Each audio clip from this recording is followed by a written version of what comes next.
I decided to read the fiction book about autism, so I selected Same But Different: Teen Life on the Autism Express by Holly Robinson Peete.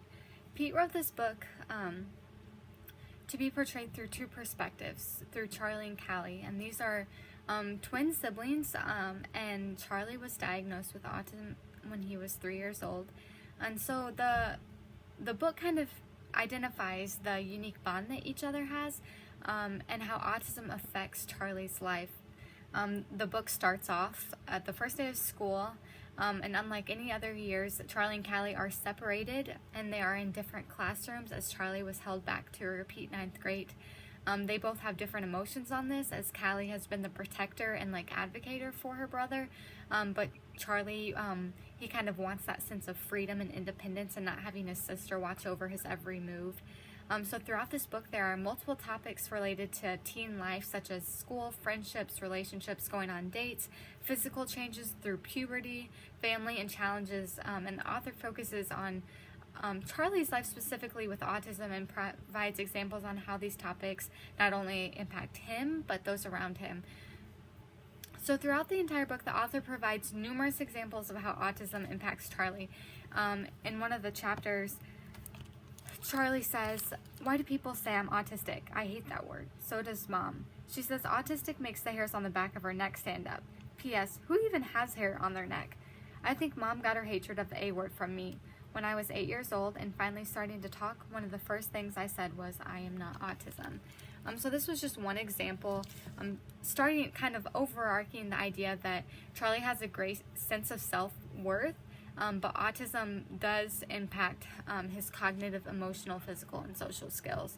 So emotionally, autism affects Charlie's ability to relate to other people and understand that their emotions that they're feeling. For example, in one of the chapters where Charlie's talking, he says, "Don't ask me to tell you what people are feeling from the expressions on their face, because most of the time I don't know." And then cognitively, Charlie has difficulty formulating words, organizing information, and following directions.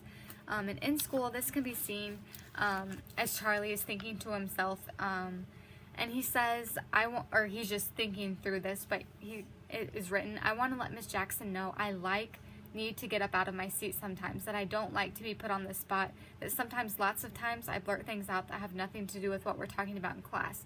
I don't mean to, but it just happens and I can't help it."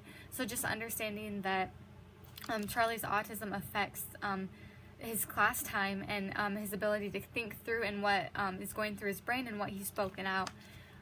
Additionally, a way that autism affects Charlie's cognitive abilities through his literal perception of things, and throughout the book, both through school and at home, Callie makes different lists for Charlie because he's able to better understand lists and follow them. And so this is what Callie shares about her brother. "Because Charlie takes things so literally, we had to spell out everything on the chart, and we bullet pointed the list to make it even clearer. To most people, some of the stuff would be super obvious, but not always with Charlie. The chart for Monday said," and these are all in bullet points, "Let Toby out as soon as you wake up. Let Toby back inside. Feed Toby breakfast. Keep Toby inside when leaving for school. When you get home from school, let Toby out. Play with Toby for 20 minutes outside, longer if you both want. Feed Toby his dinner. Right before we sit down for our dinner, let Toby out again. Let Toby back inside. Let Toby out one more time before you go to bed." So that's just kind of one example on how Charlie thinks through things. And then with this correlates with his academics, and Callie shares that it's actually scary how smart her brother is with math and science. And she says, "I mean, he's like a genius when it comes to memorizing facts about numbers, rocks, the human body, and planets, which shows the autistic trait of key interest, which we've talked about in class." Physically, autism affects Charlie's body awareness. Callie mentions that for Charlie, his body changes that he's going through, he isn't aware of that, and she identifies this by saying the way that he's squirming and tugging at himself and how he has no control over his own body. Then socially, autism affects Charlie's life as he has difficulty making friends and interacting with others without knowing that they're taking advantage of him. So in the book, one of the key acts is whenever he gets excited because he has friends invite him over to go to lunch with him. but what he doesn't realize is that they're kind of taking advantage of him, and what he has to do is pay for their pizza, which they said to bring $50. And Charlie, since he takes things so literally, he believes them, and he wants to do that, but others step in. Autism also affects Charlie's interactions, especially whenever he's with a girl, because he's not able to speak or talk, follow through those social norms, like especially when taking a girl out on a date. He has to be reminded of what to do and kind of practice those things, which his family helps support him in doing that.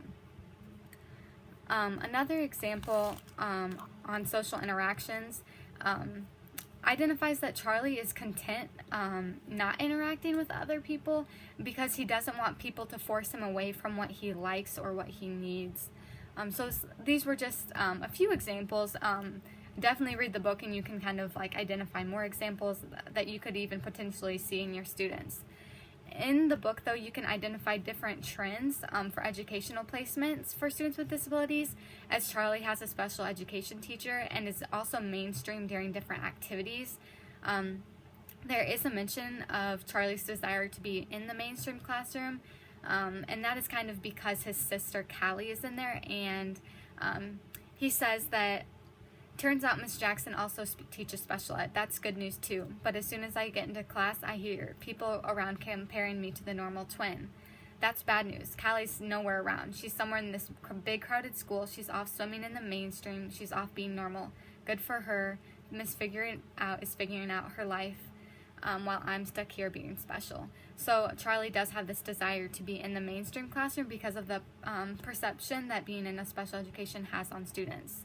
Another trend that I noticed while reading this book involves having individuals come into the classroom to talk with students about disabilities, to kind of provide a welcoming and understanding environment for all students. So in this book, Charlie's family has an idea to help him at school, and that idea, quote, is to have someone else come into the classroom to talk about differences and teamwork and compassion and bullying, all things that can help Charlie but not make him feel dumb and like the whole world is babying him. So that's just two trends that you don't see over time, but you see more and more inclusion of having outsiders come in to educate students and faculty as well. And then also just including students more in the mainstream classroom and increasing that time. One of the things that I noticed that the author seems to be showing is that she wants the most for Charlie, which is kind of portrayed as her son. And she wants students with disabilities to experience life to the fullest and to not be taken advantage of, but rather be accepted for who they are as an individual. And this can be seen at the end of the book when there's a section about hope. And the author writes, almost every parent of a child with autism that I've met on our family's journey shares the same fears and hopes.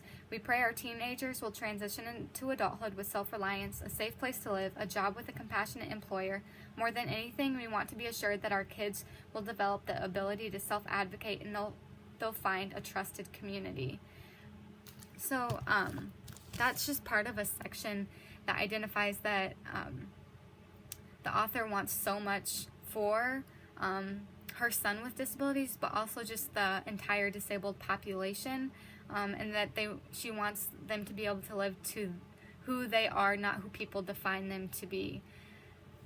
Personally, this book had a strong impact on my awareness as I read things through the perspective of Charlie and some of those things that bother him, such as loud school bells, different routines, and the impacts of colors and lights and how that affects your daily day-to-day tasks.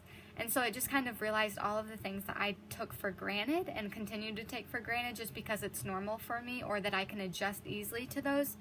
Additionally, this book impacted my understanding on what home life can be like for families with a child with disabilities and how advocacy and involvement can greatly benefit a student and help their transition between school and home to go more smoothly, and also how when you have a parent that advocates for their student, that more teachers are aware and more students are aware and understanding how to interact and where to go from there. But overall, this was a wonderful book, and I would like really suggest it to read to anyone. It's a quick read, and you kind of learn a lot of it from Charlie and his perspective and on how autism affects him. Thanks.